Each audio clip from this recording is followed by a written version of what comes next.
We are back now on the town hall. As you know, the U.S. Supreme Court has judges with some really different viewpoints. So it is really something if all of them agree on anything. But that is what happened today with a lawsuit against the NCAA. A group of former athletes sued the organization over its rules limiting the amount of education-related benefits that student athletes could get. So things like laptops, post-grad scholarships, even paid internships. And the court ruled today that those limits violate antitrust laws and struck them down.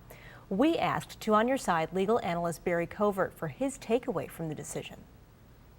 The Supreme Court has now made it very clear that the NCAA has a strong monopoly on student athletes, and they have made it clear that the monopoly has resulted in a depression of the amount of compensation that student athletes are able to currently receive.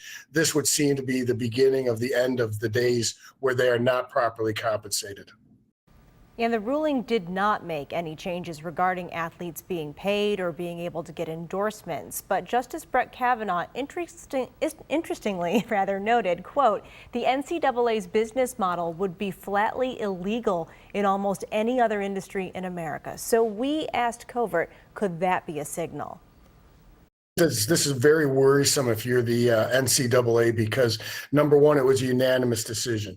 Number two, in the majority opinion for the unanimous court, the judges were all in agreement that this is a monopoly that must be looked at very strictly, and that they are no longer going to give the benefit of the doubt to the NCAA. The NCAA has a multi-billion-dollar yearly business, and the only people that don't seem to be benefiting from that, as noted by the court, are the student athletes.